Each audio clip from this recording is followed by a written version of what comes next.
There you go. OK. Bonjour à tous, alors nous sommes heureux de vous retrouver.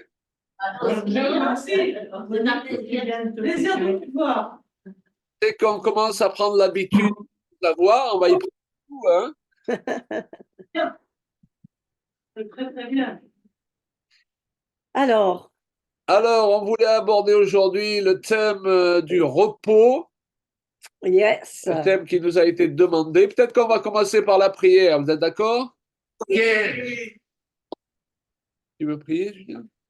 OK, alléluia. Seigneur, merci pour ces moments, merci pour cette journée. Seigneur, merci. J'espère, Seigneur, je souhaite que chacun de nous a pu bien dormir cette nuit, Seigneur, pour être en forme. Parce que quand on est dans le repos, eh bien, on arrive à apprendre plus facilement. On arrive à être plus ouvert vers les choses que tu veux nous enseigner. Et Seigneur, je prie que ton esprit soit sur chacun de nous ce matin, ainsi que sur Claude et moi, pour qu'on peut trouver les bons mots pour exprimer des choses que tu as mises sur notre cœur et surtout de pouvoir te laisser toute la place pour dire ce que tu veux, Père. Merci. Amen. Amen. Amen. Eh bien, nous sommes vraiment contents d'être là. Et on va avoir d'abord une première partie où on va partager sur le thème du repos et puis ça peut être beaucoup plus vaste, hein, puisqu'on se laisse aussi un peu diriger, hein. Et après, on aura une partie pour les questions-réponses. Vous êtes d'accord? Ok. Oui. Pressé de à votre service ce matin. C'est 10h40, donc c'est parti. Alors, nous allons commencer avec une première partie en disant vraiment que c'est important que notre corps, notre âme et notre esprit soient bien nourris, bien irrigués, bien reposés et bien stimulés aussi. Et pour qu'on soit vraiment capable d'évoluer dans la vie, on a besoin d'avoir la sagesse dans les 3 domaines, corps, âme, esprit. Dieu nous a créé esprit, âme et corps, hein. Moi, c'était à l'envers. Non. Et c'est l'apôtre Paul que tout votre être, l'esprit, l'âme et le corps soient conservés, irrépréhensibles pour l'avènement du Seigneur, hein. Donc notre être est composé de 3 parties, l'esprit, l'âme et le corps. Alors, un jour, j'étais allée trouver mon médecin et je l'avais demandé, voilà, je suis vraiment fatiguée, je me traîne, je ne comprends pas, etc. Et j'attendais qu'il allait me faire une ordonnance, me donner certaines vitamines. Peut-être je manquais de fer parce que comme vous savez aussi bien que moi, que parfois, nous les femmes, eh bien, on peut manquer de fer, magnésium, calcium, etc. Et qu'il suffit de, voilà, petit peu de choses pour retrouver ma pêche. Et là, elle m'a dit simplement, Madame, vous avez besoin de repos. Ça se voit que vous êtes fatiguée et que vous avez besoin surtout de dormir. Dormir, bon, dormir. OK. Alors, j'ai appris dernièrement que depuis des années 70, le temps de sommeil des Français ont diminué au lieu de dormir 7h30, je crois que c'est maintenant 6 heures. C'est la moyenne. Et donc, la population française se réduit en sommeil.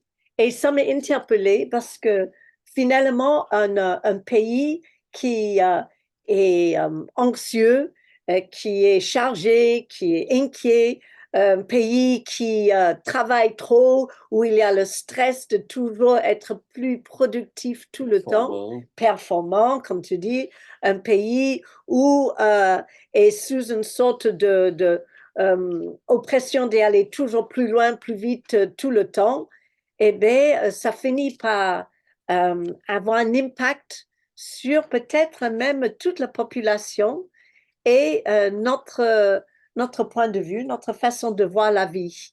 Et je sais que plus que jamais, je crois qu'on a besoin de prendre une décision d'aller pas dans ce sens-là. que même si le monde est plus stressé et de plus en plus vite, nous, tant que chrétiens, il faut absolument qu'on garde et qu'on trouve cet équilibre. Cet équilibre, oui. Mais ce ne vient pas forcément. Peut-être c'était plus facile il y a le siècle passé. Je ne sais pas. On marchait beaucoup plus, on travaillait autant, mais souvent on dormait quand le soleil se couchait. Je veux dire, on était plus réglé selon comment on dit, une horloge naturelle. Qu'aujourd'hui, on n'a plus ces repères. On peut travailler la nuit, on peut dormir un peu le jour. Donc, c'est à nous de chercher et de trouver cette maîtrise pour que notre corps ne s'abîme pas en chemin, n'est-ce pas, Claude? Ouais. Et si vous prenez des notes, il y a un premier mot qui est important. Il définit une bonne partie des messages que nous apportons avec Julia, c'est le mot équilibre. Équilibre. Vous savez, on peut être trop charnel, mais on peut aussi chercher à être trop spirituel. Et quitte à choquer, c'est une parole que le Seigneur m'a donnée un jour. Un jour où pour une énième fois, j'avais le sentiment de ne pas avoir été à la hauteur de toutes les attentes que j'avais sur moi-même pour plaire à Dieu, pour le servir. Un jour, j'ai senti que le Saint-Esprit me donnait cette parole. Claude, tu essayes d'être trop spirituel. Aïe. Et tu dois prendre en considération, comme je le disais tout à l'heure, que tu es un esprit, que tu as une âme, une personnalité, mais que tu vis dans un corps aussi. Est-ce que vous êtes tous venus avec votre corps ce matin? Hey. Vous avez vu que c'est Plus ou moins difficile, vite. c'est difficile de le laisser à la maison. Hein. Parfois même, le jour où on a le plus besoin d'être présent dans une manifestation particulière, si on l'écoute, lui, il va vouloir rester à la maison. Hein. Mais il y a des moments pour le pousser, pour lui dire, non, non, c'est moi l'esprit qui commande et tu vas aller dans telle direction. Mais il y a aussi des moments pour en prendre soin.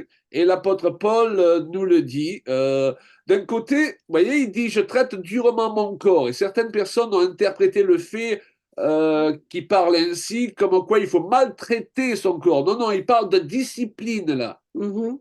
Il y a une discipline qu'on doit imposer au corps, mais en aucun cas nous ne devons le maltraiter. À un moment donné, le corps, il a besoin, entre autres, de repos. Comme Julia a l'habitude de le dire, on en a un seul exemplaire. Oui, c'est ça. On peut le rafistoler, on peut le réparer, on peut mettre du scotch ou de. C'est vraiment comme une voiture, mais on peut changer certaines parties, même, je veux dire, comme les pneus. Mais, Autant qu'il dure le plus longtemps. mais autant, pour qu'il dure plus longtemps, pas simplement il faut qu'on prenne soin, mais il faut qu'on soit en phase avec notre corps et il faut qu'on soit à l'écoute.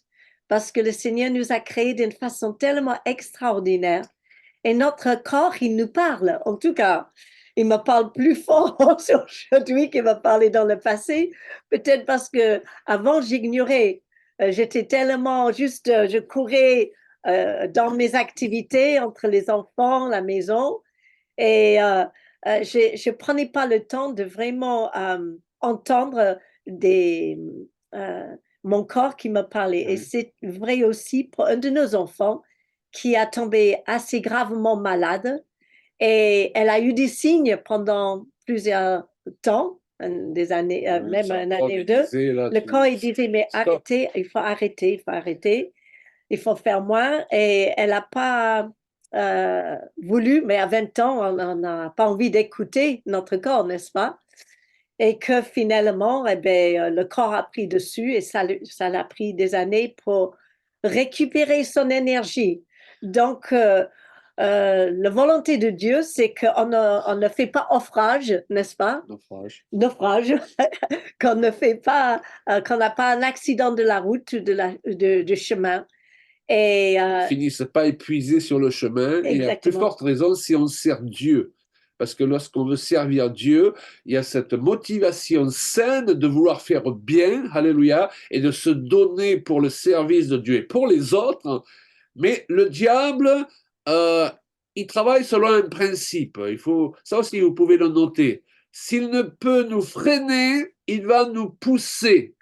Vous comprenez? S'il ne peut pas vous empêcher de servir Dieu, d'être zélé pour lui, alors il va utiliser ce zèle pour le pousser dans le déséquilibre. C'est pour ça que l'apôtre Paul parle même de personnes qui ont un zèle, mais ajoute-t-il, sans intelligence. Le zèle du Seigneur, sans la sagesse du Seigneur, peut nous détruire. Or, lorsque Dieu nous donne quelque chose et le désir de le servir avec efficacité, c'est jamais pour notre destruction. Comme le disait Julia, c'est pour qu'on demeure dans le temps. Et nous sommes appelés, à plus forte raison lorsque nous avons des responsabilités, que nous voulons servir Dieu, nous sommes appelés à durer dans le temps.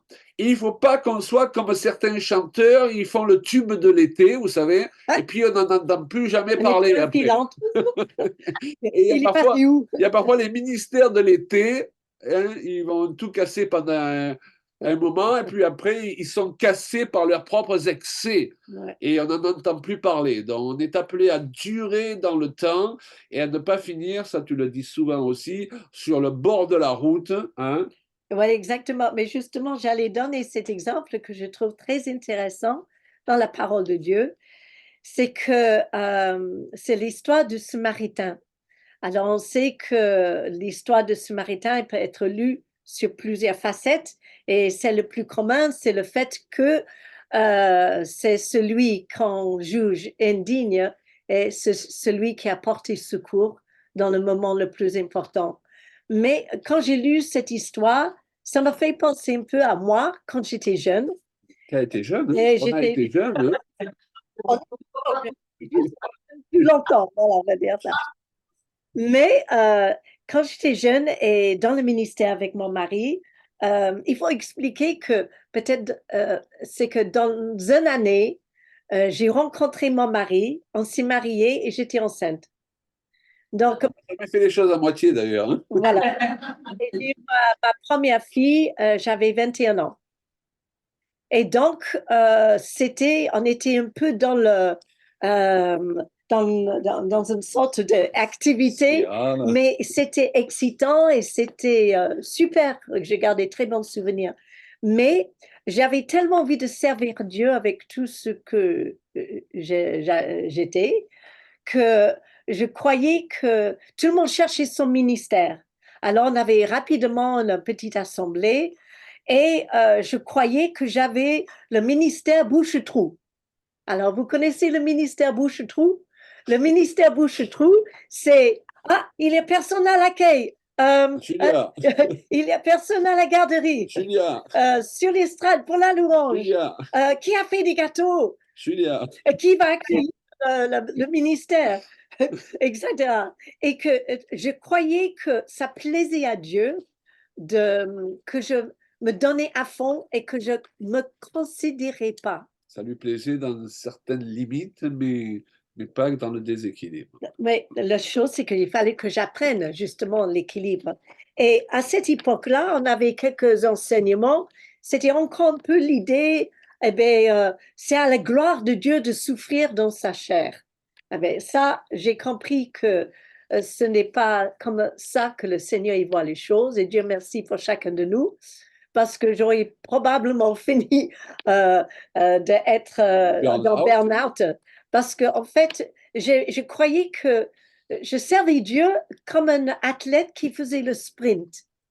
C'est-à-dire que tu cours à toute vitesse, tu fais tout, et à un moment donné, eh bien, tu n'en peux plus et tu craques, tu es en larmes et tu es comme cette pauvre homme qui est au bord de la route et tu n'es plus à rien, tu n'arrives ni à avancer, ni se relever et il fallait attendre quelqu'un qui nous ramasse à petite cuillère et nous amener quelque part pour qu'on se fait une petite santé.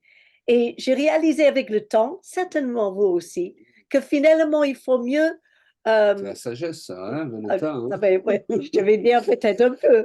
Mais il faut mieux trouver une vitesse qui nous convient selon notre âge, selon nos capacités. Et, Tu devrais leur parler de la VMA. mais c'est ça, hein. mais je suis en train de venir, Tu as justement. partagé Tu m'as vu plusieurs fois venir. sur ce sujet, c'est très édifiant. Et finalement, la parole de Dieu, il nous dit euh, que son désir, c'est qu'on puisse renouveler notre force pendant la marche. Très intéressant. Qu'est-ce que ça veut dire? Ça veut dire qu'on doit se renouveler pendant nos sprints et nos efforts sans calcul et qu'on se lance à corps et à l'âme dans une activité, mais qui petit à petit va nous détruire et ensuite on sera bon à plus rien et on va pas pouvoir aider le monde. Alors donc, l'antidote de ne pas être une étoile filante qui meurt après l'été, c'était que je trouve ma façon de fonctionner avec le Seigneur. Ça, vous pouvez le marquer aussi.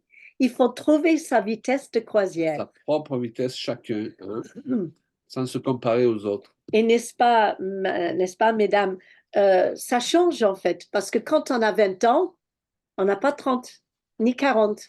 Aujourd'hui, j'ai 66 ans. Wow. Waouh, eh oui.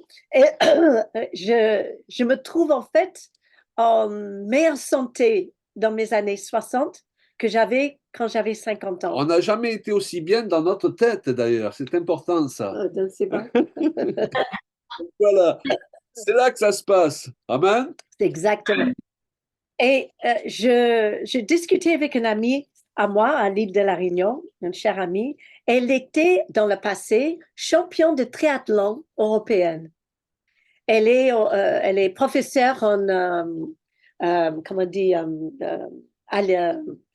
au lycée de quoi, physique, de sport physique, etc. Elle a resté toujours active. Mais c'est intéressant parce que quand j'ai expliqué cette idée qu'il faut que je trouve ma vitesse de marche, il faut que je trouve mon équilibre parce que je veux durer jusqu'au bout. Yes. Je vais arriver au bout du chemin. Yes. Je vais gagner le prix quand on va arriver à la fin de notre mandat. Et je tiens à ce que tu restes près de moi aussi longtemps que possible. Ah oui, et lui, il fait partie de mon mandat. Je veille. Voilà. C'est des épreuves à surmonter parfois, mais on est là pour faire le course ensemble. Donc, ce que je disais, voilà, j'aimerais tellement trouver des bons mots pour expliquer ces choses-là. Elle m'a dit, Julia, on dirait que tu es en train de parler de quelque chose que dans le milieu sportif, on appelle le VMA. Vous pouvez marquer ça, VMA. Et le VMA, c'est la vitesse maximale aérobique. Oh, à quoi ça nous concerne? Ça sonne bien, hein? Oui, ça sonne bien. C'est qu'en fait, elle faisait un triathlon. Un triathlon, c'est une course de relais, ou des courses de relais, pardon, ou un ou l'autre. Et quand on court avec une équipe. Notre objectif, c'est qu'on arrive tous ensemble quelque part. N'est-ce pas? C'est comme dans une église quand on a un projet. Et si un est fatigué ou un trébuche en chemin, c'est comment on dit, on met en péril toute l'équipe. Et elle m'a expliqué que chaque athlète, avant de courir, il fait cet examen. C'est un examen. Et donc, on prend la considération de le poids, l'âge, son état de santé, bien sûr, le rythme cardiaque, la capacité des poumons, etc. C'est tout un truc assez technique, je ne connais pas exactement tout. Et qu'en fonction de ce qu'il peut faire, on lui envoie sur le chemin sur le course.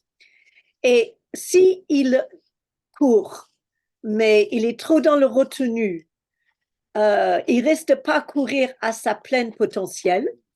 Vous voulez être utilisé à votre plein potentiel? Moi, oui. OK. Mais si on va trop vite, on va être dans un déséquilibre, on va chuter, ou on va avoir un problème cardiaque, ou on va avoir un problème de pied. On est au-dessus de ce qu'on est capable à faire. Et pour travailler ensemble, on a besoin de trouver le bon rythmique. Et je trouvais cet exemple formidable parce que le VMA, il change avec l'âge.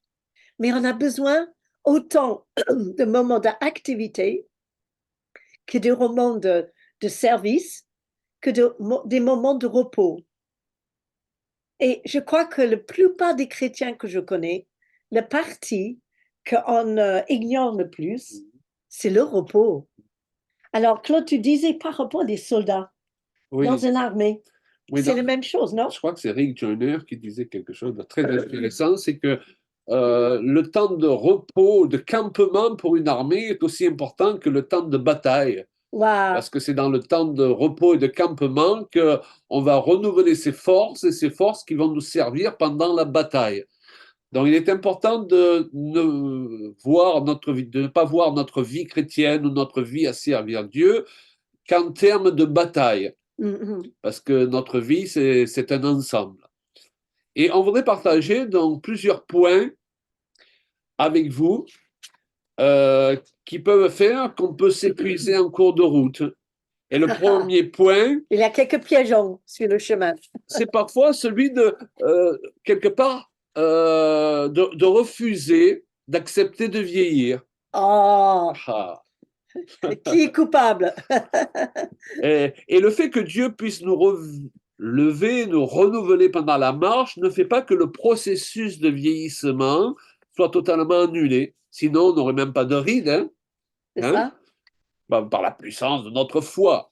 Donc, quand on a 60 ans passés et plus, on peut rester jeune dans sa tête, comme je le disais tout à l'heure, mais on n'a plus la force qu'on avait quand on avait 30 ou 40 ans, et qu'on le veuille ou pas, il faut le prendre en considération. On appuie sur les mêmes boutons, vous avez remarqué, il n'arrive pas toujours la même énergie.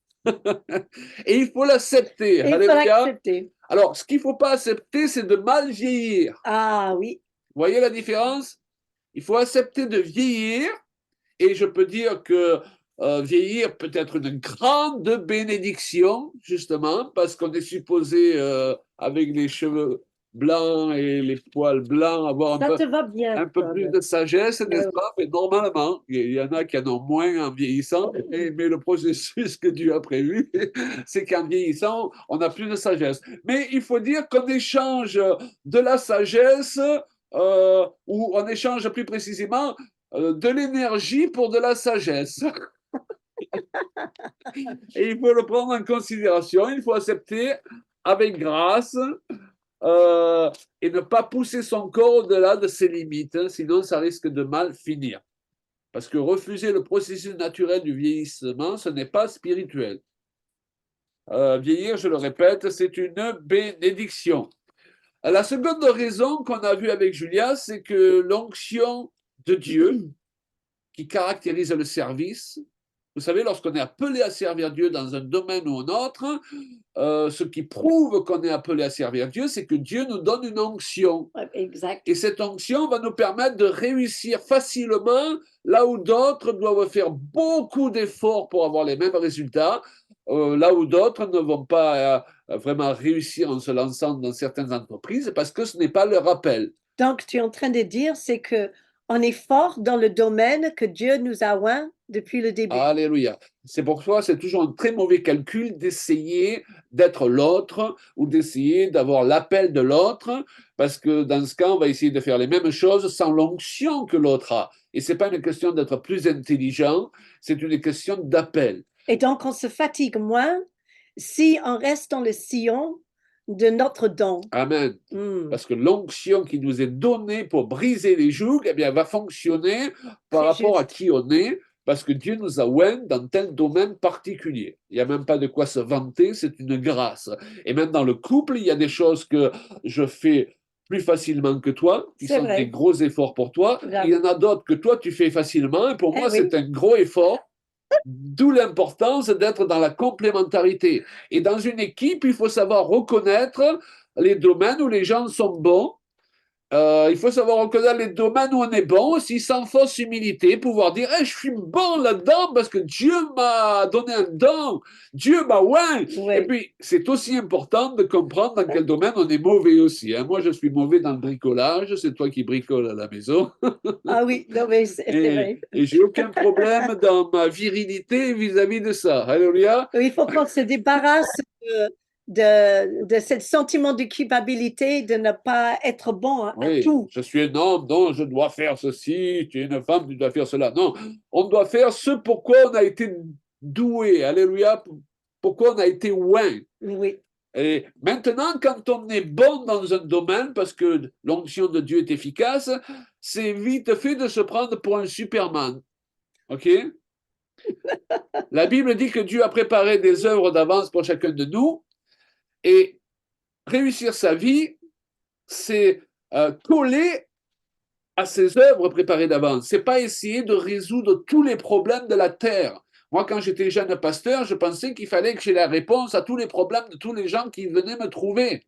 Et dans ce cas, on en arrive à faire un sujet d'orgueil de cela. Et on est incapable de dire aux gens, ben là, je sais pas. Là, je sais pas. Là, c'est pas mon domaine. Peut-être qu'il faut que tu ailles voir notre ministère. Et c'est un piège que de vouloir ou de penser qu'on est appelé à régler les problèmes de la terre entière. ça ne veut pas dire qu'on doit tout s'arrêter. C'est encore une fois de trouver cet équilibre et aussi avec le temps, je crois que d'apprendre à connaître le Seigneur et on est plus en paix avec notre identité. Et quand on est sûr de notre identité dans le Seigneur, eh bien, plus facilement on peut dire, désolé, je crois que un tel serait mieux de faire ça que moi. Oui. Euh, Sinon, on va s'épuiser justement à vouloir pourvoir à tous les besoins. oui, mais parfois on peut avoir les problèmes de se dire, eh bien, on ne sait pas vraiment ce qu'on veut. Alors on essaie de tout faire et on peut perdre parfois des années d'être dans des activités qui ne nous ressemblent pas et qui finissent par nous épuiser, pas que physiquement, mais moralement aussi.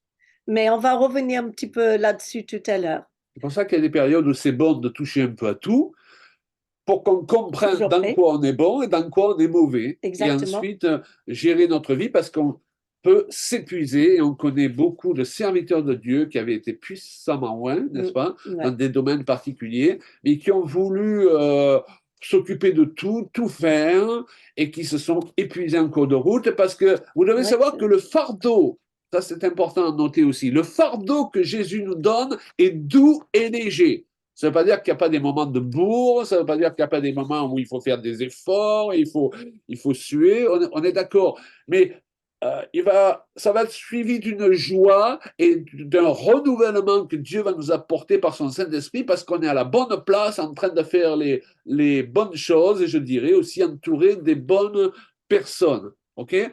Mais ouais. lorsqu'on on s'épuise dans l'activisme, c'est parce qu'on a pris comme charge plus que ce que Dieu nous avait demandé de prendre. Est-ce que vous Exactement. comprenez?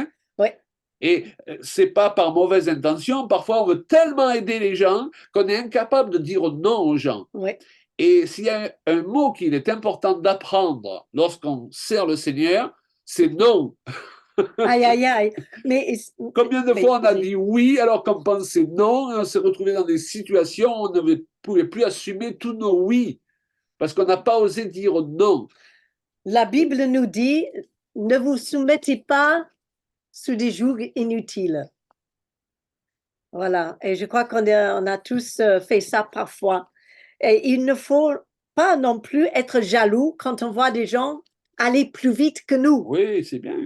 Euh, C'est encouragé, au contraire. on peut, voilà, c'est ça. On a le sentiment, oh, il faut que on soit tous aux mêmes vitesses, on soit tous au taquet tout le temps, tout le temps.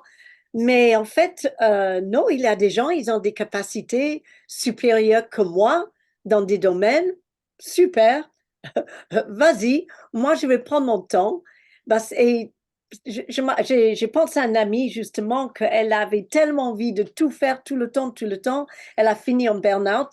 Et c'est dommage parce que après finalement, eh bien, on perd même ce qu'on a construit et on n'a pas été très utile pour le royaume de Dieu. On n'est pas en compétition les On uns n'est avec pas les encore. autres. Non, Dans une équipe, on doit être dans la complémentarité. On n'est pas en compétition. Mm. Dans un couple, l'idée, c'est de se servir l'un et l'autre dans les domaines où on est bon, chacun. Mm. On est là pour couvrir l'autre dans le domaine où il est faible. Mm. C'est important à réaliser.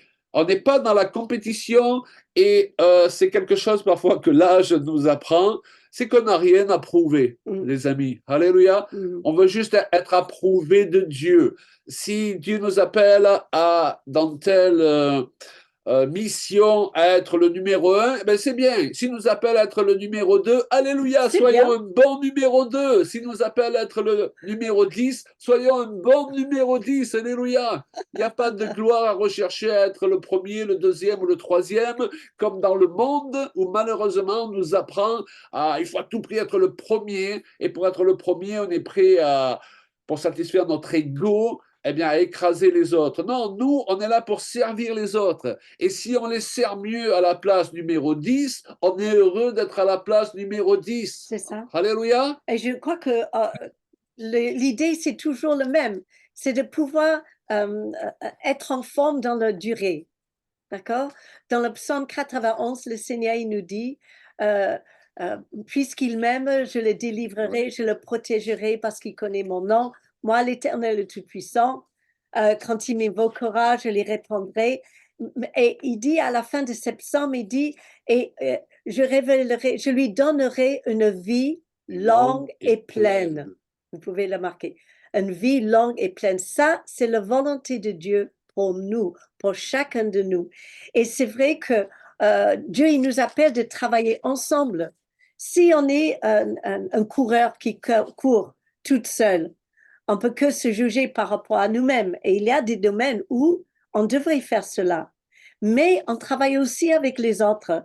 Et on a vu aussi que dans les armées, certains combats dans l'Ancien Testament, c'était des combats qui n'étaient pas justes. Tu avais des centaines d'un côté et tu avais des dizaines de l'autre. Mais si ces dizaines sont en bonne forme, ils sont reposés, ils ont bien mangé, ils savent bien être au maximum de leur forme aérobique, efficace, hein? eh bien, ils sont capables de faire des exploits ensemble parce qu'ils s'emboîtent et chacun est à sa place. Et nous savons qu'un joug n'est pas lourd quand il est partagé d'une façon équitable. Si on met deux bœufs ensemble, un est jeune et fougueux et l'autre est retraité, eh bien, ça, un des deux va souffrir. Hein? Et c'est peut-être pas. Et parfois, c'est pas le retraité qui souffre, c'est le jeune parce qu'il saute dans tous les sens. Donc, il faut qu'on soit en travail avec des bonnes personnes et qu'on soit en paix et qu'on se réjouisse d'être en équipe. Et donc, 10 hommes peuvent parfois être plus efficaces qu'une armée de centaines, mais ils sont épuisés, ils sont mal nourris et ils manquent de repos. Mais ça, c'est des petites, comme on dit, des petites astuces. Un autre point qu'on a noté. Hein, on a plein de choses à vous partager ce matin.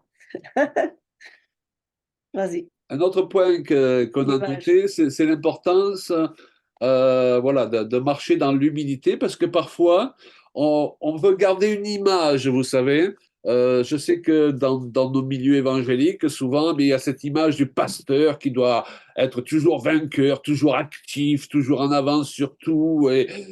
Et dans la réalité de la vie, on n'est pas toujours au top. Est-ce que vous êtes toujours au top? Il y a des jours avec, il y a des jours sans, il y a des jours où on n'est pas au top. Des jours on et des jours off. Si on est trop obsédé par notre image, ça va nous prendre tellement d'énergie de toujours essayer d'entretenir notre image. Vous savez qu'on peut s'épuiser à entretenir notre image. Et c'est pourquoi il faut marcher dans l'humilité. Et c'est pourquoi il faut s'entourer aussi de gens qui acceptent qu'on soit aussi imparfait qu'eux. Alors, ça ne nous donne pas une excuse pour ne pas faire des efforts pour marcher plus dans la sanctification, on est d'accord, c'est pas ce que je veux dire. Mais c'est comme dans le couple, eh bien, on connaît les défauts de l'autre et voilà, on n'a pas à essayer d'être qui on n'est pas. On peut s'améliorer par la grâce de Dieu, c'est prévu. Amen. Mais quand on veut à tout prix être toujours au niveau d'une certaine image, eh bien, toute notre énergie va partir là-dedans et on va s'épuiser parce que on va même plus arriver à dormir. Je connais certaines personnes dans le ministère qui sont tellement obsédées par leur image qu'elles n'en dorment plus, quoi. Donc, la Bible dit que Dieu résiste aux orgueilleux et il fait grâce aux humbles. L'humilité, ça peut être reconnaître ses qualités afin de ne pas tomber dans la fausse humilité qui est une des plus grandes formes d'orgueil. Et c'est aussi reconnaître que, eh bien, on n'est pas toujours au top et qu'on a besoin des autres. Alléluia.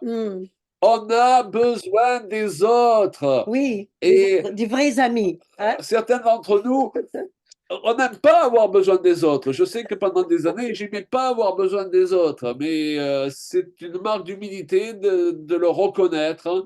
Help, il y a un moment donné où on a besoin d'aide. Alléluia. Et d'ailleurs, je rebondis sur le fait que la Bible dit que Dieu a placé la femme à côté de l'homme comme une aide. Et dans cette société, quand on parle de l'aide, parfois on imagine que c'est une place inférieure, mais pas du tout. Ça signifie une chose, c'est que l'homme a besoin d'aide et que sans cette aide, il ne va pas s'en sortir. Vous voyez? Donc, lorsqu'on lit l'Écriture, j'ai l'habitude de le dire, donnons aux termes bibliques les définitions bibliques et non pas les définitions de ce monde. Et lorsque la Bible nous dit que la femme est une aide pour son mari, ça n'a pas du tout Une connotation une négative. connotation négative, absolument. C'est positif. D'ailleurs, le Saint-Esprit lui-même, le mot paraclet, qui est traduit en général par consolateur, il a plusieurs sens, et 7 sens bien précis d'ailleurs dans le grec. Et un de ces sens, c'est aide. Donc, lorsque la Bible dit à la femme qu'elle est une aide, il lui donne un qualificatif qui est le même qui est donné au Saint-Esprit. Donc, ça n'a rien de dévaluant. Amen. Mais ça veut dire aussi que l'homme, il a besoin d'aide. C'est exactement ce que j'ai dit. Ils ne sont pas toutes seules. Alléluia.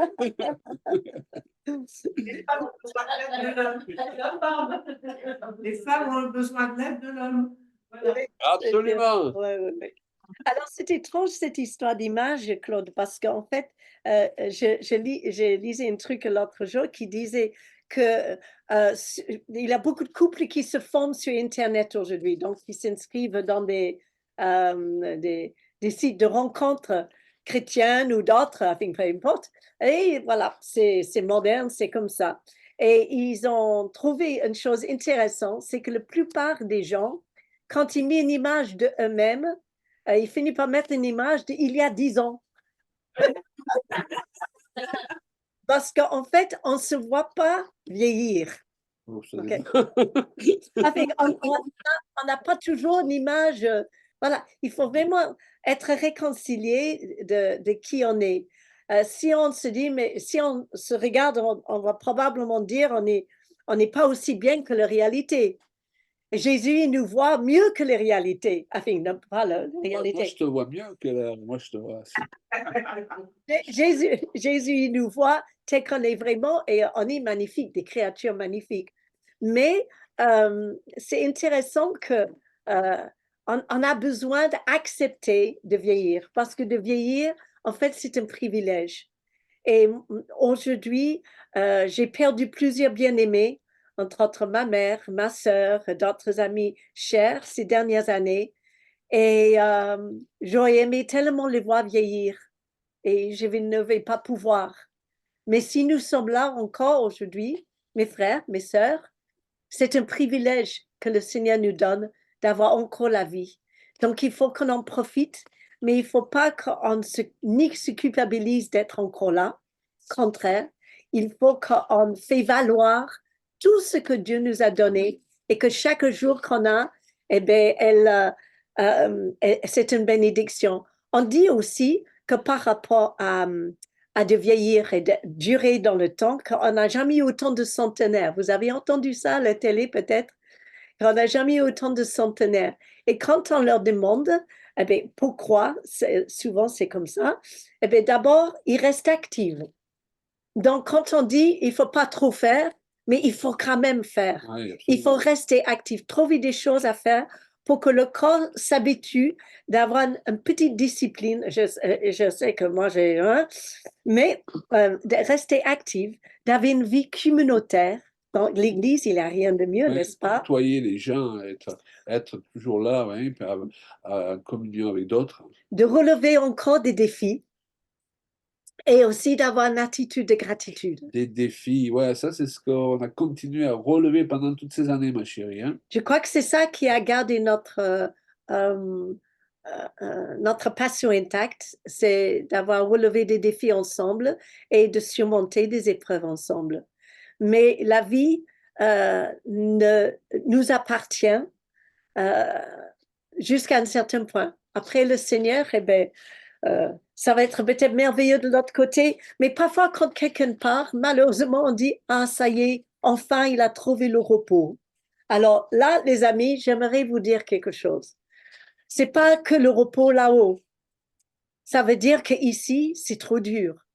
Mais c'est tout dans notre tête. Il faut le trouver Il faut déjà que- ici, le repos. C'est ça Exactement, que- chérie. Il faut que dans notre tête, dans notre corps et dans notre âme, on soit en repos. Alors, qu'est-ce que j'avais marqué?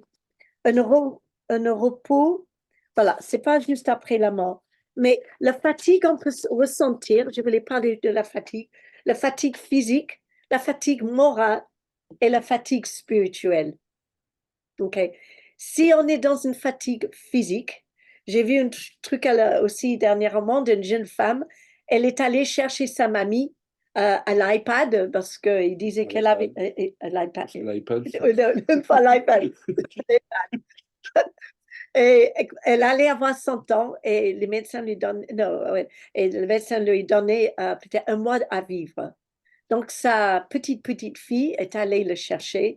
Elle a dit, Mamie, ça vous dirait de voyager? Et en fait, elle a embarqué sa grand-mère. Et la grand-mère, elle a vécu 3 ans de plus. Et elle a fait un peu de rééducation pour que elle puisse se lever à nouveau parce qu'elle était en fauteuil roulant, mais juste pouvoir faire quelque part. Et elle lui a donné de l'espoir. Tant qu'il y a de l'espoir, il va avoir la vie. Mais pour qu'on puisse profiter de la vie, il faut qu'on soit dans le repos. Le repos physique, c'est un must. Depuis que j'ai eu un cancer, il y a quelques années, c'est une chose que maintenant, je ne fais pas de concession. J'ai besoin de dormir, peut-être plus que mon mari, mais lui, il se lève entre 4 h et 6 h, il écrit ses articles. Eh bien, moi, je ronfle, monsieur, dame. Faut que je Elle dorme. intercède avec des soupirs inexprimables. C'est ça. S'il veut que je sois en forme dans la journée, il faut que je puisse dormir. Et je sais que le corps, il se rétablit pendant le sommeil. Le moral s'apaise. C'est-à-dire que les stress de la journée s'en va. Et il y a tellement de besoin de dormir. Jésus, si il aurait pu facilement que dans les évangiles, on ne parle pas des choses humaines de la part du Seigneur. Mais le Seigneur, il dormait dans la Par la bateau barre qui récupère le sommeil qu'il avait qu'il besoin. avait besoin. Après le repas où il a distribué des milliers de repas, il est monté sur le colline pour être seul, pour se ressourcer, pour dormir un peu. Et c'est important, le sommeil. Je ne peux pas mettre assez d'importance sur ça. Et ça commence quand nos petits-enfants, ils ont besoin de dormir. Ils n'ont pas besoin de temps d'écran. Ils ont besoin de temps de rien faire. Vous savez que de rien faire, c'est quelque chose de très difficile pour nous aujourd'hui. Hein? Mamie, je m'ennuie. Alors parfois, je dis, mais c'est génial. Il faut qu'on apprenne à s'ennuyer quand on est jeune. Et comme ça, quand on est plus âgé, eh bien, on ne sera pas frustré quand il faut attendre. Mais il faut qu'on le corps soit physiquement guéri par le sommeil. Mais aussi, il faut que le moral, parfois, on est dans une routine de vie mais qui nous fatigue tellement qu'on se décourage. Et quand c'est comme ça, il faut changer quelque chose. Il faut changer des habitudes. Il faut peut-être euh, euh, sortir dehors plus, refaire la maison. euh, et on va retrouver une nouvelle élan, dynamique, mais aussi un nouveau repos. Le repos, il est fatigant quand on sait que demain, on va être aussi épuisé que la veille. Et notre fils, un de nos fils, malheureusement, il a passé par la burn-out parce qu'il a trop fait, trop fait. Et quand il est revenu à la maison, il fallait qu'il repose son corps, mais c'était surtout là, dans sa tête. Mais le Seigneur, il renouvelle nos pensées. Alléluia. Et il faut laisser le Seigneur passer du temps avec lui et de trouver une nouvelle, comment dire, une nouvelle traduction de la Bible et de le relire différemment, changer des petites choses pour que la vie soit toujours aérée. C'est comme d'ouvrir les fenêtres le matin. Et on a besoin d'oxygène, on a besoin de changement pour qu'on soit en bonne santé et que le corps soit, excusez-moi de le dire, mais pour que le corps a envie de se lever le matin. Vous comprenez? Et la dernière chose... Le burn-out, c'est ça, c'est qu'on n'a pas plus se lever même.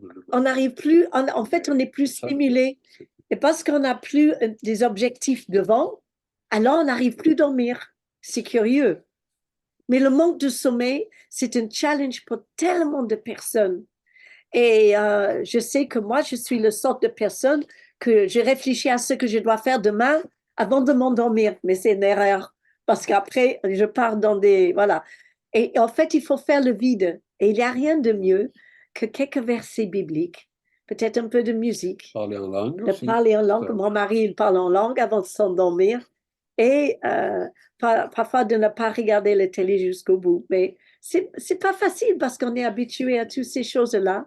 Mais on peut rééduquer notre... changer nos habitudes pour avoir plus d'énergie et de pouvoir mieux dormir.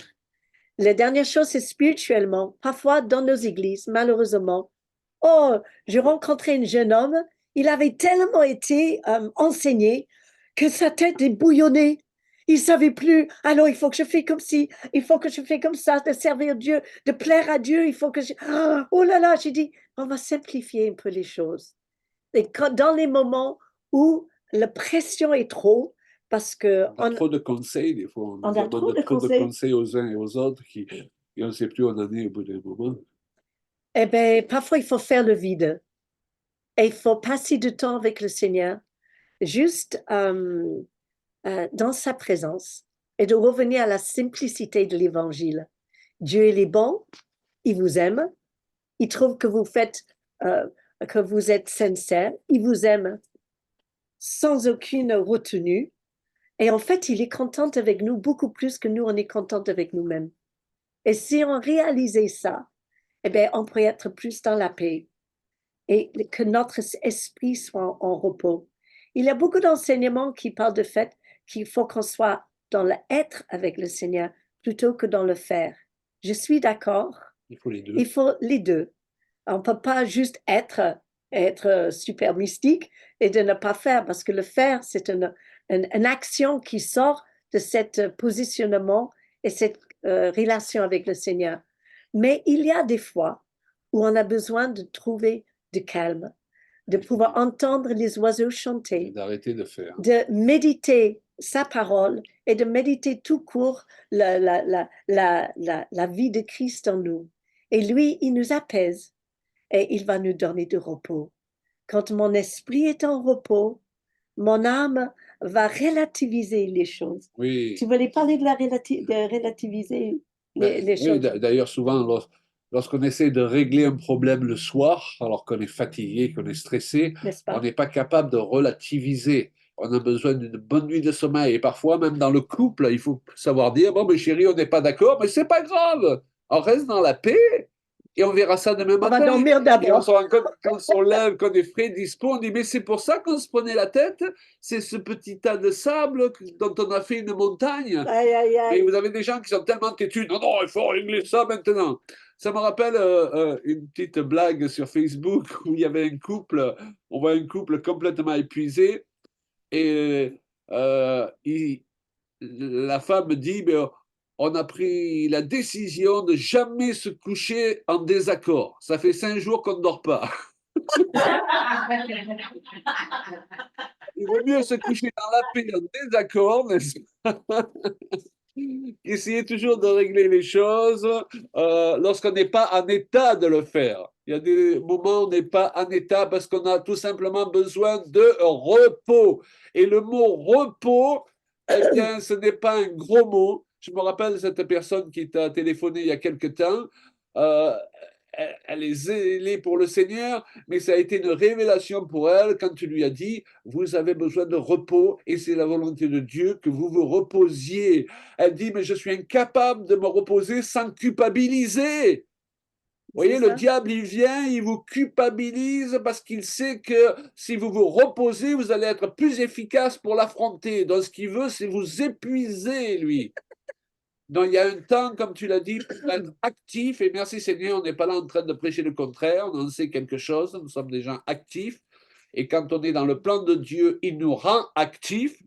Mais il y a un temps aussi pour se reposer. Il y a un temps pour dire stop.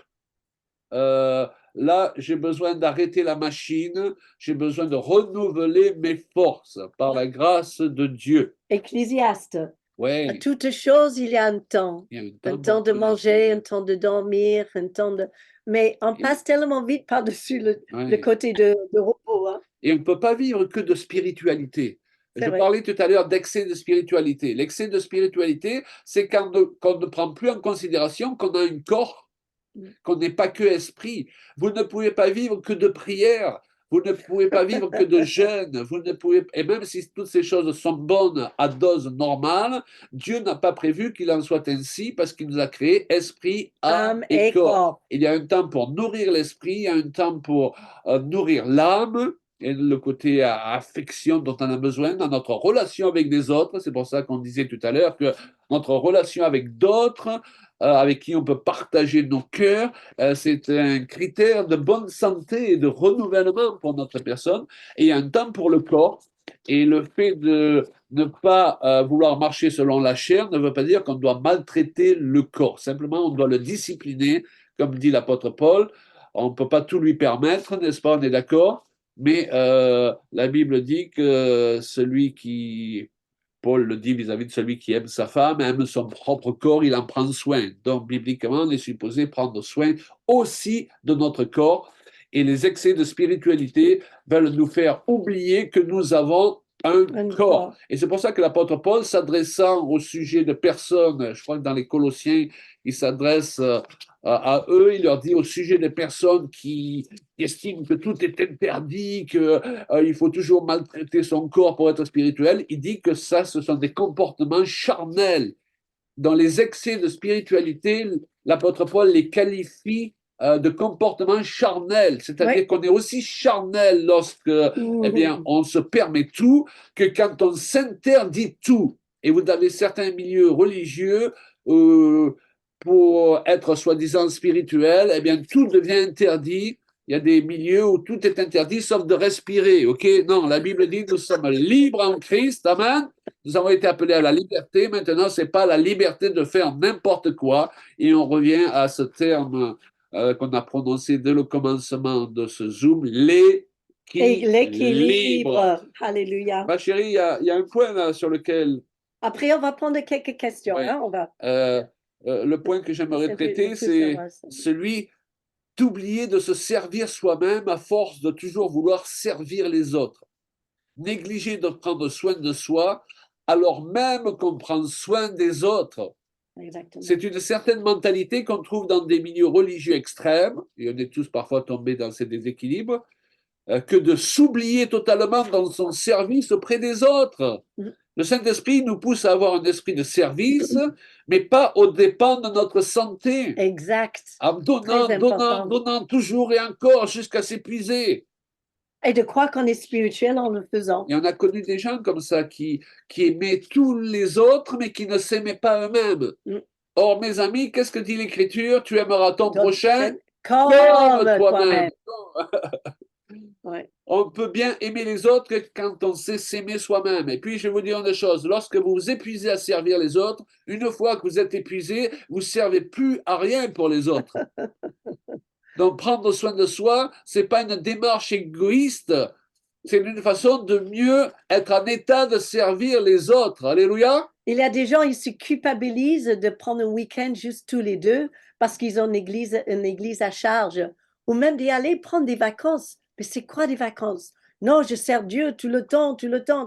Non, mais les vacances, c'est aussi de passer du temps avec ton époux, avec les enfants, les petits-enfants. Quand vous passez quelques heures avec vos enfants, de rien faire ou de juste prendre de bon temps, vous êtes en train de aussi les apprendre des vérités du royaume de Dieu, c'est l'équilibre et le repos. C'est le ministère papi-mamie. Et regarde, Jésus, oui, absolument. Il y a Jésus qui passait du bon temps avec ses disciples et disait, combien je voulais passer ce temps avec vous. Au bord de mer, il faisait le feu, il mettait des poissons. Oh, ça aussi, c'est la volonté de Dieu pour chacun de nous. Donc, il y a un Qu'est-ce que tu veux- équilibre là oui, aussi vas-y. biblique à trouver entre l'égoïsme et le Mm. fait de ne pas prendre soin de soi sous prétexte de se donner pour les autres. Hein? Mm. Et Donc, il faut se déléguer aussi, oui. quelque part. Parce que combien de temps on croit qu'en fait, on est indispensable. Les amis, j'ai appris que c'est pas vrai. Je voulais pas déléguer à quelqu'un, finalement, il a fait mieux que moi. Bon, Oui. eh bien, c'est très bien. Et en fait, j'ai eu plus de temps. J'ai dit, mais je vais m'ennuyer. Non, je vais me reposer pour que quand ça sera à mon tour, eh bien, je serai à fond et je ferai au maximum de mes capacités. Dans 2 Jean 1,2, j'aime bien ce passage qui dit bien-aimé, je désire que tu prospères comme prospère l'état de ton âme. Comme prospère l'état de ton âme. Parfois, on a encouragé les gens à prospérer, mais on a oublié de leur dire que le verset, il dit comme prospère l'état de ton âme. C'est dangereux de prospérer, je dirais, donc d'être actif, même de grandir dans les choses Avoir trop du de Seigneur succès. et d'être béni même. C'est dangereux d'être trop béni d'une manière disproportionnée à la prospérité de notre âme. Qu'est-ce que je veux dire par là? La prospérité de notre âme, on pourrait dire, c'est développer notre caractère. Et donc, de la même façon que Dieu nous demande de faire des œuvres, Éphésiens 2,10, Dieu a préparé pour chacun de nous des œuvres d'avance afin que nous les pratiquions. Yes. Un autre passage de l'Écriture nous dit que Dieu veut faire son œuvre en nous. Et il y a des moments dans la vie où on a l'impression qu'on ne fait rien pour le Seigneur, mais on ne se rend pas compte que Dieu est en train de faire son œuvre en nous. Exactement. Et que pour lui, c'est aussi important. Il y a une œuvre que Dieu veut faire en nous pour changer notre caractère. Si nous sommes mariés, il veut qu'on ait un bon caractère pour notre conjoint. Ouais. Si nous faisons partie d'une équipe, eh bien, il veut qu'on ait un bon caractère pour pouvoir vraiment fonctionner dans une bonne ambiance avec les autres. Et le don et même l'onction, aussi grand soit-il que Dieu nous a donné, si on n'a pas un bon caractère, alléluia, eh bien cette onction peut nous détruire. Est-ce que vous comprenez? Dans ces choses, il ne faut pas les dissocier. On peut être obsédé, je veux servir Dieu, et puis on marche et on écrase tout le monde, on est désagréable avec tout le monde, parce qu'on n'a pas laissé Dieu. Dans notre souci de faire des œuvres pour lui, on ne l'a pas laissé faire son œuvre en nous. Exactement. Alléluia. Et c'est cette même onction qui va nous détruire. Et je pourrais vous citer plusieurs exemples de serviteurs de Dieu puissamment loin. Certains de mes amis aussi que j'ai connus, qui avaient un appel formidable sur leur vie, mais qui avaient un caractère épouvantable. Et Dieu a été obligé de les stopper à un moment donné parce que, eh bien, ça donnait un mauvais témoignage de lui. Donc, Mais, quand on est en repos, c'est le temps aussi de laisser Dieu faire son œuvre en nous, tout tombe, afin qu'on prospère, mais pas n'importe comment, comme Mm. prospère l'état de notre âme. Tu veux être béni, il faut que tu sois en état de gérer la bénédiction. En fait, tout tombe en place, on a la bonne perspective des choses et de la vie quand on est en repos à l'intérieur. C'est pas vrai? On arrive à relativiser les choses, on arrive à relever des petits détails. Quand on est fatigué, il y a des personnes qui vivent dans un état de stress sur des années. Est-ce qu'on va finir notre vie d'être une vieille mamie ou vieille papy irritable, Grincheux. grincheux, qui en veut à tout le monde, qui a manqué de pardonner, Non, il faut on se dégage de toutes ces choses-là pour trouver cette paix. Et ensuite, même si on a une journée super chargée, je suis dans la paix et dans le repos à l'intérieur. Si j'ai pris du temps pour s'occuper de moi et que j'arrive à bien calculer l'énergie à dépenser, aujourd'hui, je m'éparpille beaucoup moins. Je cible dans quoi je vais mettre mon énergie parce que mais avant, j'avais des piles Duracell, comme le lapin. Ting, ting, ting, ting. Alors aujourd'hui, j'ai des piles, je ne sais pas, supermarché. Ils se déchargent un peu plus vite. Je pense Mais pas, croyez-moi, elle en a toujours bien de l'énergie. mais j'ai de l'énergie si, en équilibre, j'ai le repos. C'est intéressant que dans l'histoire euh, de Cisterciens, c'est mon frère qui me disait ça, la vie de la cloître dépendait sur 3 axes. C'était divisé à 8 heures sommeil, 8 heures de travail et 8 heures de prière. Intéressant, n'est-ce pas? Et nous, on est parfois, bon, je vais dormir moins, il faut que je fasse ça. Non, le Seigneur nous appelle, l'Esprit de Dieu nous appelle à un esprit de sagesse. Et cette sagesse, c'est l'équilibre. Alléluia. Et de savoir, de dire, oh, aujourd'hui, j'ai une journée off, je vais être juste seul avec mon Seigneur. Oh, combien on a besoin de passer de temps avec lui. Si on n'arrive plus à trouver de temps d'être seul, plutôt, pourtant j'aime être avec beaucoup de monde, mais parfois j'ai besoin de ça aussi. Après, le temps que je passe avec ma famille est de meilleure qualité, j'ai plus de patience, je supporte plus les cris de mes petits-enfants, je suis moins irritable, après, plus agréable avec mon mari, je peux l'aimer davantage, et je peux supporter tout. Et là, l'amour supporte tout. Et il est patient, il est bienveillant. L'amour est patient et plein de bonté, plein de miséricorde. Et pour qu'on puisse avoir ça comme un vêtement, eh bien, il faut qu'on ait le temps de se reposer et être en forme. Reposer ici. Gloire à Dieu. Alors, on va passer à la suite. Ah, Je d'un exemple, Élie. Il courait devant les chats, n'est-ce pas? Et après, il se trouve en pleine déprime dans le désert. Les anges y sont venus. Et qu'est-ce que ces anges ils ont dit? Eh bien, l'ange, il lui a fait un gâteau il lui a fait un gâteau. Il a dit, assieds-toi, et dort. mange et dors. Alléluia. Et après, voilà. C'était un autre chapitre. Oui, ça me rappelle, et on va terminer par là, en effet, puisque tu cites l'exemple d'Élie, ça me rappelle un serviteur de Dieu aux États-Unis bien connu, Oui. et qui pendant Ah oui. des semaines, il faisait des campagnes d'évangélisation, il avait vraiment du fruit, et il était à la limite du burn-out, ok? Et un soir, alors qu'il n'arrivait pas à dormir, il a vu un ange au pied de son lit apparaître. Waouh! Et quand Non. il a vu l'ange, il s'est dit, waouh, l'ange est envoyé du trône de Dieu, il a certainement un message extraordinaire à m'apporter, du style, il va m'expliquer tous les mystères de l'univers, etc. Et l'ange lui a dit, en effet, je suis envoyé du trône de Dieu pour t'apporter un message. Et l'homme a dit, quel est le message? Et l'ange lui a dit, dors.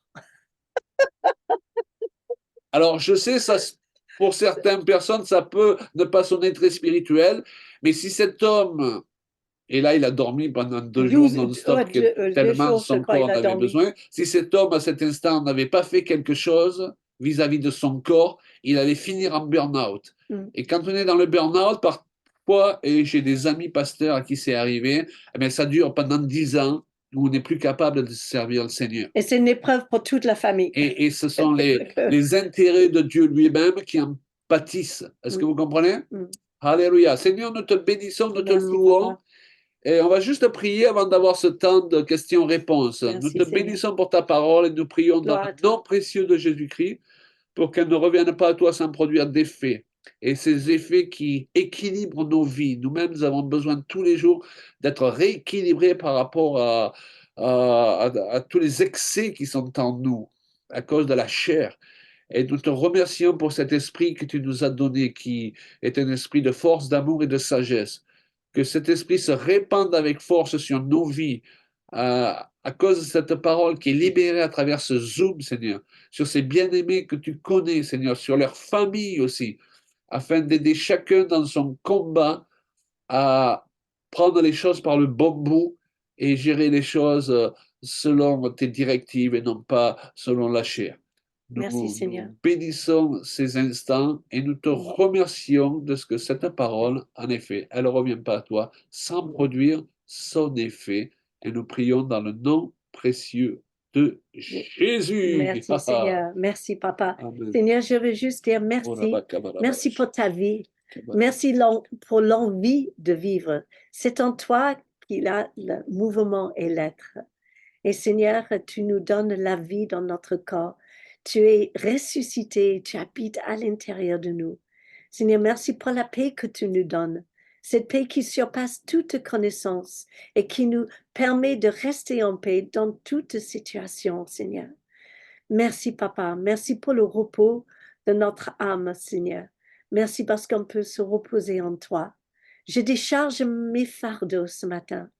Nous nous déchargeons nos fardeaux ce matin.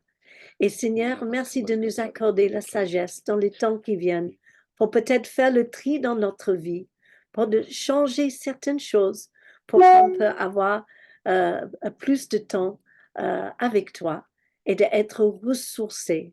Parce que le vrai repos, c'est d'être rempli de ta vie et de voir la vie devant nous et de vouloir de vivre. Gloire à toi, Seigneur. Merci pour ce don que tu nous donnes et pour cette vie longue et pleine que tu nous accordes. Bénis mes sœurs et mes frères. Amen. Amen. Amen. Hey, Est-ce que vous avez des questions? ou un témoignage ou quelque chose. Tout ce que tu viens de dire en terminant, Julia, c'est bon, on a des âges qui avancent quand même, et de se dire tous les matins qu'on a encore la vie devant nous. Et ça, je trouve que c'est un but qui est super. Moi, ça me plaît beaucoup. Alors, merci pour cette parole. Le matin, je me lève et j'ai la vie devant moi. Il y a plein de choses derrière moi. Il y a 75 ans derrière moi, mais devant moi, j'ai encore plein de choses. Amen. Quand on se lève comme ça, ben, c'est super, quoi. Merci beaucoup. Ouais. Ça, c'est la fin et je te remercie d'avoir fait ça. J'ai remarqué. J'ai la vie devant moi. C'est formidable d'un certain âge de dire ça. Ah, mais oui. Et Dieu nous donne des nouvelles défis encore chaque jour. C'est d'avoir le vouloir d'y aller les chercher. Donc, ouais. Oui, c'est jamais trop tard avec Dieu. Il paraît que le prophète âgé aurait démarré son ministère à 80 ans. C'est peut-être pour ça qu'on l'appelait âgé d'ailleurs. Mais ce que je veux dire par là, c'est que il a tellement bien réussi que son livre a fini dans le canon biblique. Oui, non, c'est très beau. Il faut parfois dans la vie se réinventer. On vit des chapitres parfois faciles, parfois difficiles, Régulièrement. mais il faut régulièrement se réinventer. Et c'est un peu comme un tuning dans une voiture. On va réestimer le VMA, comme on est, qu'est-ce qu'on peut faire, et ensuite, hop, on part à de nouvelles aventures. Et ça nous... je sais que les moments où je dors le mieux dans ma vie, c'est quand je suis en plein projet de quelque chose. Parce que on est contente avec ce qu'on a fait et on est hâte d'entrer dans la prochaine étape. Donc, Une on peut se excitation. justifier de lâcher prise la nuit et prendre du repos. Ça n'a rien de pire que la routine. La routine tue. Absolument. Respirer dans un truc, voilà. Hein. Ça, je crois que c'est vraiment aussi. Se réinventer. Et voilà. Et le Saint-Esprit est là pour nous. Il est dit pendant la marche. Et il a tellement de choses nouvelles à nous montrer pendant toute notre vie que quel que soit l'âge qu'on a, il y a quelque chose de nouveau chaque fois pour nous. Et au lieu de toujours considérer le passé, c'était bien avant, on se rappelle les temps où on a vécu ceci, merci Seigneur pour ce qui est au-devant de nous. Wow! Parce que ça va être nouveau. Et on n'est pas obligé de toujours refaire les mêmes choses, répéter les mêmes choses. Dieu a des choses nouvelles pour nous. Alléluia. Oui. Et le renouvellement dans la marche, c'est en fait une question de vitesse.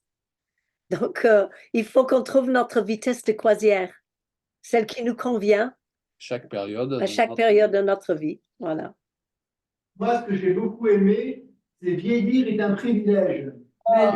Des paroles que je n'avais jamais entendues et qui m'ont beaucoup touché. Merci. Je ne sais plus si c'est Claude ou Julia qui t'avait dit, mais c'est vraiment, je suis. Voilà. Chaque saison de notre vie est un privilège. Il ne faut pas considérer une saison comme inférieure à une autre. C'est comme ça qu'on va mal vieillir après. On va mal appréhender la vieillesse et c'est comme ça que le diable, de ce fait, il a une prise dans notre vie pour nous faire mal vieillir. Mais si je le considère comme un privilège, eh bien, je suis dans la joie, je ne marche pas avec des regrets parce que chaque étape est formidable. Avec Julia, ben voilà, on a la soixantaine passée. Moi, j'ai eu 69 ans il n'y a pas longtemps. Mais Attention! waouh, on est plein d'enthousiasme vis-à-vis de ce que Dieu peut nous montrer pour aujourd'hui. Il y a ce passage de l'Écriture qui dit aujourd'hui, si tu entends ta voix, n'endurcis pas ton cœur. Et en plus, on peut tirer enseignement du passé pour faire au mieux dans notre futur. Alléluia. Pas refaire les mêmes erreurs. Et je crois que c'est important à réaliser aujourd'hui est le jour du salut. Le mot salut en hébreu, en grec, il signifie vie de qualité. Aujourd'hui, c'est un temps pour vivre quelque chose de qualité. Alléluia. Oui,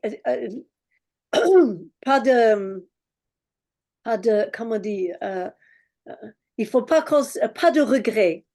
S'il y a encore des choses, il y a tellement de gens qui disent, oh, j'aurais pu, dans ma vie, j'aurais su, si j'avais, j'aurais pu. Mais non, aujourd'hui, eh bien, il y a encore plein de choses qu'on peut faire.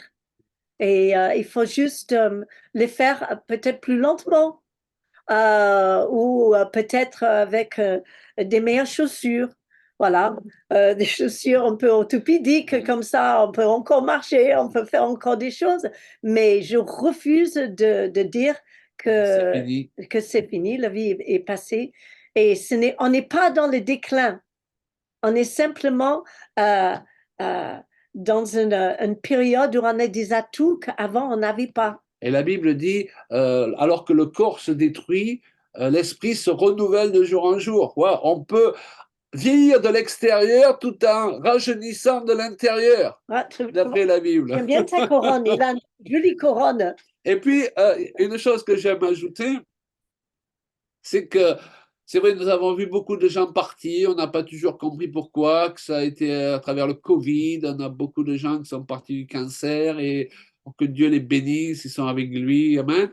Mais si nous sommes encore là, vous là, et nous, c'est pas pour faire du tourisme, il y a quelque chose pour nous. Si nous sommes là, il y a un plan de Dieu. Ce plan de Dieu, c'est pas qu'on soit passif. Amen, c'est qu'on comprenne ce qu'il a pour nous dans ces temps. Alléluia. Des choses de l'activité, on ne se rend pas compte, mais à fur et à mesure, on rentre dedans. Et de plus en plus, c'est vrai que c'est bien, il faut prendre du repos. Ouais. Amen. De le considérer déjà. S'apercevoir qu'il faut ralentir et qu'il faut prendre du temps. Absolument. Si je donne de plus dans vieillir, c'est je ne pouvais pas faire telle chose, je ne pouvais pas étudier telle chose, bon, c'est pas grave, je le ferai l'année prochaine. Là, je me dis qu'il n'y a plus beaucoup de temps devant. Hein, que les choses, on ne peut plus remettre les choses derrière et se dire j'ai le temps, hein, on verra ça l'année prochaine. Faut y aller, hein. Voilà, on est quand même plus limité. Donc, c'est la seule chose qui me gêne. Et on n'a plus envie de perdre le temps qu'on C'est s'est ça. permis de perdre quand Oh on là était là. plus jeune. Là, on se dit, ben, le temps, il est encore plus précieux. Hein. C'est la seule chose qu'il faut. C'est un piège. Ouais. Comme vous disiez, on pensait beaucoup aux autres et pas à soi-même. Penser beaucoup aux autres, mais pas à soi-même. Mais je connais des amis, ils ont vécu leur vie et ils ont dit, mais j'ai le temps, et ensuite ils sont partis. Ils n'ont pas pu faire ce qu'ils voulaient faire. Donc, avec le temps qui nous reste, il faut que ce soit des moments où on peut trouver la satisfaction de, d'accomplir certaines choses, même certaines promesses de Dieu qui sont encore devant nous.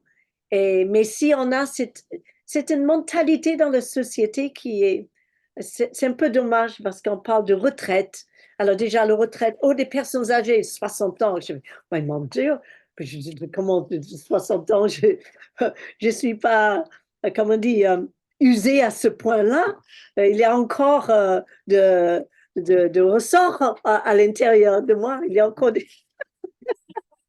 Mais je vous assure qu'une chose qui permet de vivre bien et de prendre de repos et de garder l'énergie intacte, c'est d'avoir une mentalité de, euh, de réjouissance de la vie. Je veux me réjouir d'être vivant. Je veux pas... euh, parce que Dieu, il est bon avec nous. Il n'oublie pas la pression, mais il nous donne des possibilités. Donc, il faut saisir ces possibilités. Et euh, voilà. Mais je ne veux plus vivre dans une pression de production, mais je veux simplement partager, pouvoir transmettre avec notre âge. On a tellement de choses à transmettre aux autres qu'il y a de boulot devant nous. Amen. Hein? Moi, j'aime bien un passage de l'Écriture où l'apôtre Paul dit racheter le temps. Et j'ai réfléchi à ce que Très ça bien. pouvait signifier racheter le temps. Et chacun de nous, lorsqu'on arrive à un certain âge, on se dit que il y a des choses, si c'était à refaire, on les referait différemment, n'est-ce pas? Mhm. Il y a des gens, on aurait aimé, pendant qu'ils étaient là, mieux les aimer. Moi, j'ai toute une liste de personnes, je me dis, ben dis donc, si j'avais compris lorsque C'est j'avais ça. 30 ans ou 40 ans, ce que j'ai compris aujourd'hui, je les aurais mieux aimés. Et eh ben, aujourd'hui, utilisons le temps que nous avons pour eh bien, donner à certaines personnes de l'amour qu'on n'a pas pu donner à d'autres parce qu'ils sont plus là. Ça peut avoir été une maman, ça peut avoir été un frère, une sœur. Eh bien, dans l'église ou dans notre entourage, trouvons des gens qui correspondent au même schéma aujourd'hui, qui sont toujours là, et donnons-leur de l'amour, du service, du bon caractère. Et c'est ça, racheter le Du temps. temps. Ouais. Tirer enseignement du Du passé temps. au lieu de toujours reproduire les mêmes erreurs et se dire ben, les années qui me restent, je veux être au top avec la grâce de Dieu en tirant enseignement du passé. Et moi, je crois qu'il y a vraiment quelque chose de formidable là qu'on peut tirer de cette exhortation de racheter le temps. Alors, on n'a pas payé quelque chose, nos erreurs sont lavées dans le sang de Jésus, c'est pas du tout dans cet état d'esprit, mais c'est de dire, waouh, ben, peut-être que mon conjoint, j'ai pas été au top pendant des années, ben, aujourd'hui, je vais lui donner ce que je lui ai pas donné dans le passé. Peut-être certaines personnes de ma famille ou alors des équivalents, si je peux m'exprimer ainsi, de personnes qui ne sont plus là, euh, que je regrette de ne pas avoir aimé comme j'aurais dû les aimer, mais aujourd'hui je vais donner cet amour euh, à des gens qui leur correspondent aujourd'hui, parce que ça fait partie tout ça de la famille de Dieu. Je pense qu'il y a quelque chose de bon à creuser là, à racheter le temps. Moi, j'ai la maladie de Parkinson depuis l'âge de 51 ans. J'en ai 68, j'ai eu 68 ans hier. Oui. Et toujours plein d'énergie. Oui. Elle est fatigante. Fatigable. Mais je suis toujours plein d'énergie. Le Seigneur me donne toujours plein C'est d'énergie. joyeux, c'est très joyeux. Et ça, c'est un cadeau. J'ai le C'est valable pour les autres, mais comme tu disais, c'est valable aussi dans le couple. Hein. On a aussi un temps limité dans le couple pour aller jusqu'à quelque chose d'extraordinaire. Quoi. mais oui. Notre concept à nous, c'est qu'avec la grâce de Dieu, on n'est pas parfait, on ne sera jamais dans la chair, tant qu'on ne sera pas avec le Seigneur, mais on peut aller vers le plus au lieu d'aller vers le moins. Et ça concerne tous les domaines de notre vie. Et avant, si on est marié, avant de vouloir être un sujet de bénédiction pour les extrémités de la terre, soyons un sujet de bénédiction pour les gens qui nous sont le plus proches et pour la personne qui nous est le plus proche. Et ça, c'est un principe on ne peut plus biblique. Alléluia. Parce que parfois, certains chrétiens, ils veulent faire du bien à tout le monde, mais ils oublient de faire du bien à ceux de leur propre maison ou en rentrant chez eux le soir avec leur propre conjoint. OK, commençons par Jérusalem. Mais on a peut-être passé la vie de cultiver des tas de champs partout à l'extrémité de la terre, mais il y a des saisons et le Seigneur, il sait que eh bien, parfois il y a beaucoup de travail à faire à proximité et dans notre propre jardin, dans les gens autour de nous. Et c'est quel plaisir. Moi, j'estime que la vie, c'est un cadeau et que quand je me regarde dans la glace et je vois des rides qui viennent, je vois de plus en plus maman. Je dis, ah, qu'est-ce que tu fais là? Ah, salut. Non, mais là aussi, c'est un privilège d'arriver à un âge où euh, je peux, euh, je peux voir la vie de mes ancêtres, avec ma famille qui ne sont plus. Eh bien, je suis encore là pour eux. Et donc, il y a d'autres qui sont partis. Donc, merci Seigneur pour le cadeau que tu nous donnes. Aide-moi de faire valoir toutes les bonnes choses qui sont encore là. Soyons, puisqu'on a parlé de repos, soyons un élément reposant pour les autres. On va le marquer. Soyons un élément reposant pour notre Okay. conjoint. Soyons. Si on ne l'a pas été suffisamment dans le passé, eh bien, il faut qu'on se dise, si on est là aujourd'hui, ce n'est pas pour faire empirer les choses, c'est pour acheter le temps. Soyons un élément reposant. Alléluia. Pour les frères et sœurs que nous rencontrons, qu'ils aient envie d'être dans notre présence au lieu de dire, bon, lui parle par verset biblique toute la journée, mais waouh, c'est fatigant. La vieillesse se trouve dans la tête. Oui, tout à fait. Ne pleurons pas pour ce que nous n'avons plus, mais louons Dieu pour ce qui nous reste. Amen. Amen. Oui, alléluia. Totalement, totalement. Claude et Julia, je voulais vous dire une chose. Je suis un peu déçu. J'attendais deux sages et deux savants qui allaient nous parler du repos. J'ai trouvé deux personnes qui nous ont emmenés au cirque. Écoutez, C'est pas fini. Au cirque parce que vous nous avez emmenés à l'école du cirque. Et vous nous avez appris à être des équilibristes. Amen. Et ça me paraît très important parce qu'en fin de compte, vous nous avez parlé d'équilibre et trouver l'équilibre dans notre vie. Et je crois que ça, c'est vraiment une clé pour chacun de nous de pouvoir prendre conscience que notre équilibre dépend de nous. Que notre équilibre, nous avons à la gérer et à la travailler chaque jour. Et c'est une chose qu'on a abordée pendant cette semaine, justement, où, attention, c'est à nous de regarder et de faire. Ce n'est pas les autres et ce n'est pas le Seigneur qui le fera, c'est notre place, notre rôle. Hein, c'est notre part. Et l'équilibre sur une corde, c'est du travail, etc. Ça se fait. Et une chose qui m'a frappé, c'est lorsque vous avez parlé des moines, des cisterciens, avec cet équilibre qu'ils ont entre la prière, le travail et le repos. Et ça, c'est aussi très, très, très important. Ouais.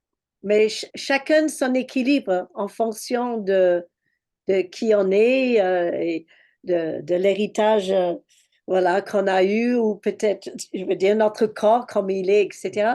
Mais en fait, le repos, ça commence simplement, c'est je suis en repos par rapport à la vie. Voilà. Dans ma tête, je peux être apaisée. Le repos, c'est quoi? C'est d'être dans un état où on est tranquille. Et même au milieu de la tempête. Et ça, on ne peut pas l'être dans les déséquilibres. Ce n'est pas possible. Les C'est ça. déséquilibres exercent toujours une pression sur nous. Ça peut être la pression du pas assez ou ça peut être la pression du trop. Et voilà, le diable, il n'aime pas l'équilibre. C'est ça. C'est ça. On peut- Tu viens de dire quelque chose, un mot faut qu'on retienne, c'est apaiser. Le mot apaiser. Le nombre de chrétiens qui sont toujours dans le souci, dans la crainte, on a besoin de faire tomber la pression, on a besoin de s'apaiser. Amen. c'est ça. Un mot très, très important. Gloire à Dieu. Voilà. Est-ce qu'il y a une autre intervention?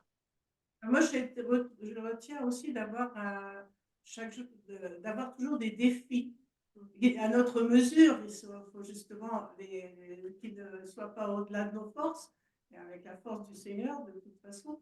Mais voilà, avoir quelque chose un projet, peut-être pas forcément des défis, mais des projets.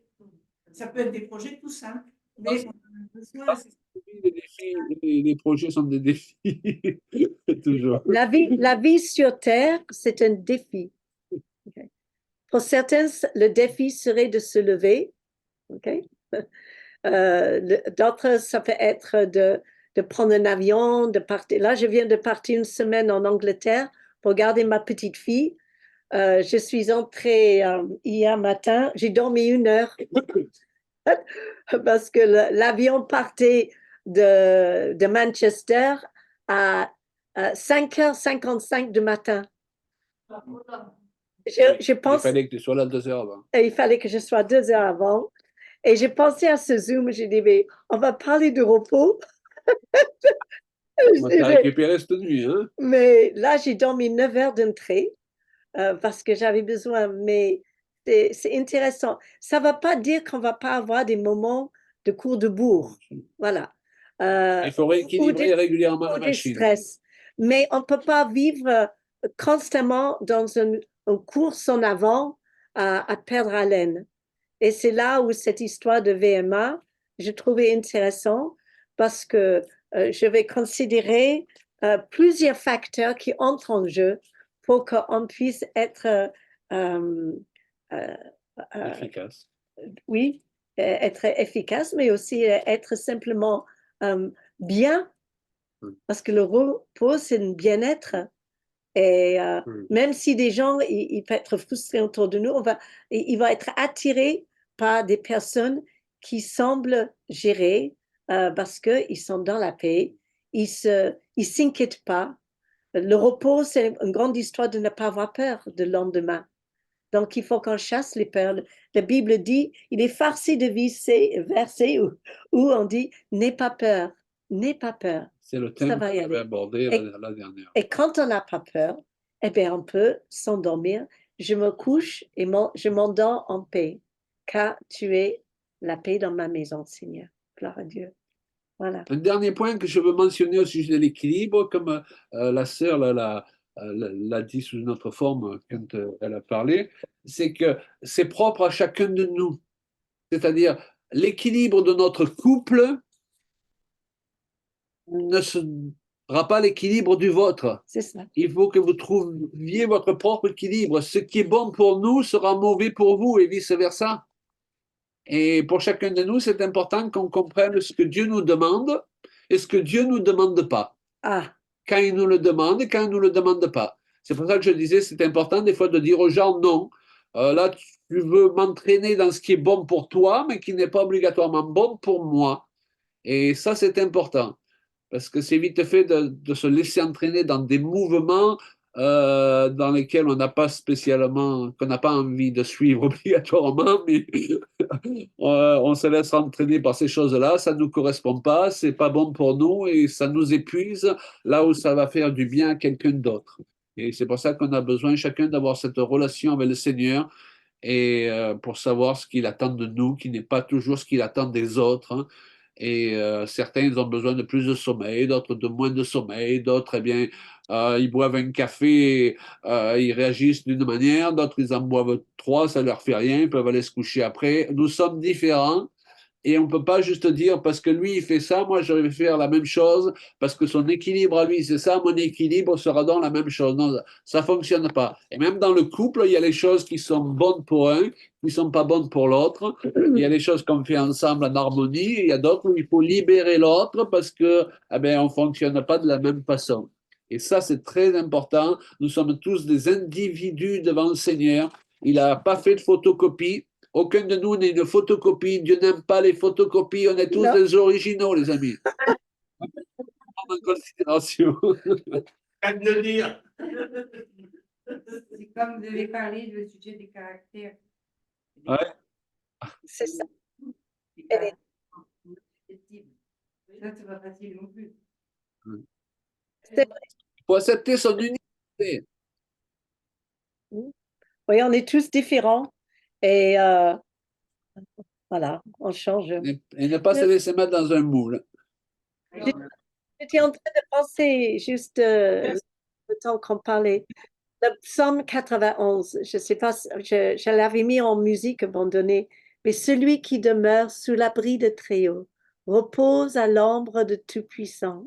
Je dis à l'Éternel, mon refuge, ma forteresse, mon Dieu en qui je me confie. On peut dire aussi le Dieu en qui je me repose, car c'est lui qui nous délivre de filets de l'oiseleur, de la flèche et de la peste et de ses ravages.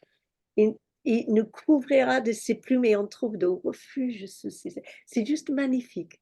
C'est juste magnifique. Alléluia. Bon. Eh bien voilà. Est-ce que vous avez quelque chose d'autre? Il y en aurait plein, hein, mais bon, voilà. Et cette fois, on va vous laisser conclure vous par alors. On On n'a pas entendu. On vous aime. On t'a pas entendu. On va vous laisser donc conclure vous par la prière. Nous avons prié tout à l'heure et si vous pouvez prier vous maintenant, hein, Dominique, et puis voilà, on se remet à votre prière. Et on va se coucher. Hein? Non, non, l'écoutez pas. Hein. La sieste. Ben, Seigneur, je te rends grâce. Je te rends grâce pour cette matinée que nous avons passée ensemble. Même si la distance nous sépare, mais nous étions présents par le cœur, par l'esprit et par la vie. Seigneur, je te rends grâce pour les païens. Je te rends grâce pour ce qu'ils sont et ce qu'ils nous apportent. Je te rends grâce pour leur ministère et le service qu'ils rendent à ta gloire, Seigneur. Et je te remercie pour chacun de nous de vouloir rentrer dans cette dimension du repos, de vouloir prendre du temps tout simplement pour nous, pour refaire nos forces, pour refaire nos jambes, pour refaire notre esprit, pour refaire l'équilibre de notre vie. Seigneur, tu nous entraînes à ton service, nous sommes là pour ta gloire, nous sommes là pour vivre ton amour et pour le partager autour de nous. Alors, Seigneur, continue cette œuvre à travers les païens et à travers notre fraternité. Que ta gloire soit manifestée, Seigneur. Amen. Amen. Eh bien, c'était un plaisir d'être avec vous, les amis. Nous aussi, hein. Merci. Merci au Seigneur d'avoir permis à l'homme de créer la vision parce qu'on vous retrouve et c'est du bonheur. Ben, ça fait plaisir. Ça nous a fait du bien de parler. Quand on parle de quelque chose, ça nous encourage ensemble, n'est-ce pas? Tout à fait. Merci pour cette joie partagée. Ouais, Amen. alléluia. Je vous enverrai l'enregistrement plus tôt, d'accord? D'accord, ok. Merci. À bientôt. À très À bientôt. bientôt. Soyez bénis. Soyez bénis. C'est un joie. À bientôt. À bientôt. Au repos. Oui.